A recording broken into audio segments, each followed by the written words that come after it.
د کابل لومړۍ حوزې اړوند سیمه کې د عسالو، کوچو، د میوې د چاټ او مربا تر عنوان لاندې جعلي او غیر مسئول خوراکي مواد کشف او ترلاسه شول. د افغانستان د خوړو او درملو ملي ادارې لوی رئیس ډاکټر صاحب عبدالباري عمر تیره شپه د روان 1444 هجري قمري کال د ذوالقعدې د میاشتې په 13مه نیټه د یو لړ راپورونو پر اساس د کابل ښار لومړۍ حوزې اړوند علي مردان سیمه کې د یو شمېر اسرایلو څخه د کوچو، شهدو، مربا تر عنوان لاندې داسې مواد نیولي چې په اصل کې مضر کیمیاوي توکي دي او له بورې سره یو ځای په چټلو ټیمانو کې حرارت ورکاوه او بازار کې په لوړ قیمت خرڅول. د خوړو او درملو ملي ادارې د څو ورځې مسلسل راپورونه ترلاسه کول چې په دغو سرایونو کې د شپې له خوا څخه یو شمېر خلک دي چې په دغو اطاقونو کې دلته ژوند هم کوي، پکې اوسېږي او بیا بورې راخلي، بوره یو قسم خاص کیمیاوي مواد ورچوي چې دې ته د مربا شکل، د شاتو شکل ورکوي او بیا د مربا او د شاتو په نوم خرڅوي. همدارنګه جعلي کوچ جوړوي چې داسې رنګ یې سپک زیړ او د کوچو په نوم باندې خرڅوي. دا وګوره، دا بوره ده، بوره یې ویلې کړې، یو قسم کیمیاوي مواد یې ورسره اچولي. او دې خواته ټاپه وګوره، د ګازارو د مربا ټاپه، د یوې ایرانۍ کمپنۍ نوم یې ورکړی، د ګازارو مربا د ایرانۍ کمپنۍ نوم، او دلته تاریخ هم پې ویلی چې دې ته تقریبا 1 کال او نیم کال تاریخ ورکړی. داسې دي دا د غذایي مسؤلیت له کبله له مخې دا کار البته دومره صحت ته زیان رسوي لکه څنګه چې یو سړی یو چا ته زهر ورکوي.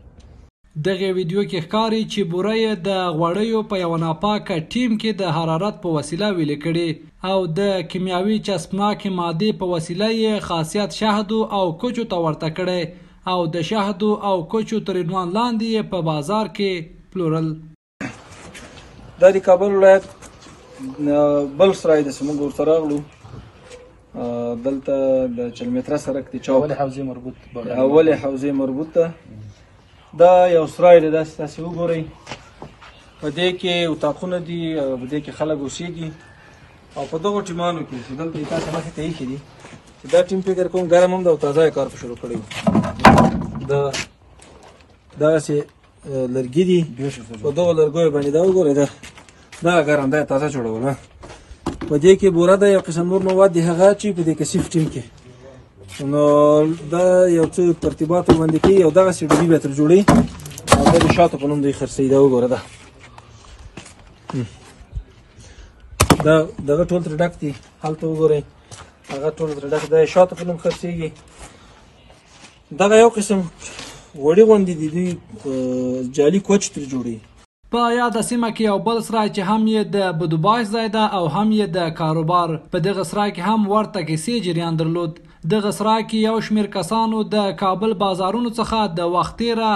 خوسا مختلف ډول وچې میوې چې په هغې کې چهارمغز، بادام، کوپره، انځر او ورته نورې میوې شاملې دي راټولې او په قطیو کې د چسبناکو موادو په مرسته ځای پر ځای او بازار کې د ښه کیفیت تر عنوان لاندې پلورل کېدي چې په اصل کې غیر مسئول او د صحي اصولو له نظره د استفادې وړ نه دي. نو بیا داسې ځینې نور ډېر خوسا، بېکاره چهارمغز، انځر چې تاسې دلته وینئ، دا وګورئ، دا چهارمغز دي چې بیخي تک تور دي او بیخي د حیواناتو د استعمال لا نه دي. دا انځر دي چې په خاورو، په دوړو ککړ خوسا، دا بیا راخلي دغسې ډبو کې اچوي، داسې ډبي پوره ترې ډکوي، داسې ورته وګورئ، په سر باندې بیا یو څه سپین د کوپره او د شیانو راچولي دي، دا تیار ګرم ده، اوس یې جوړ کړي.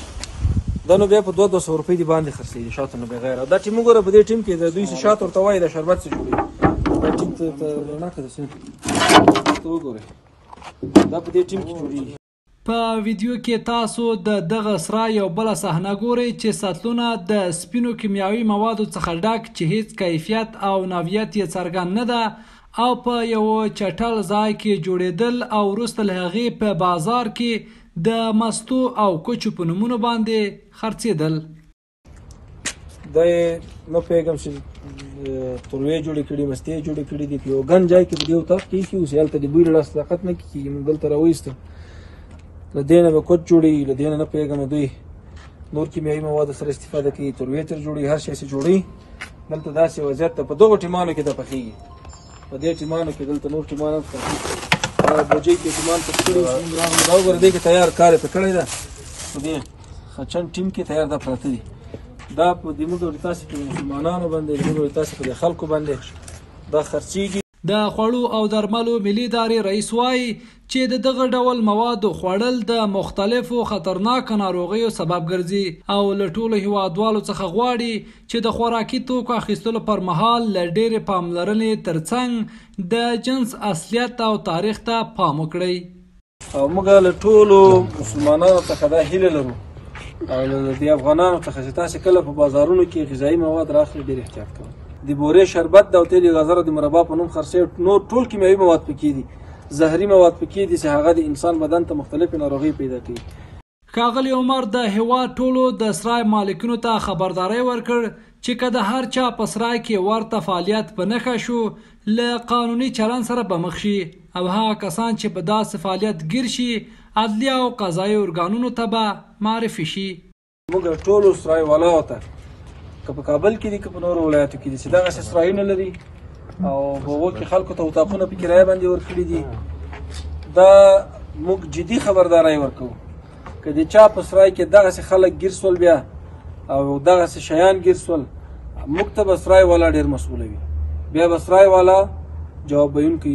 د یادونې وړ ده چې د خوړو او درملو ملي ادارې د څارنې ټیمونو تر دې وړاندې هم په یاده سیمه کې داسې غیر مسؤون او جعلي مواد ترلاسه او کشف کړي ول چې د کوچو تر عنوان لاندې جوړېدل او خرڅېدل.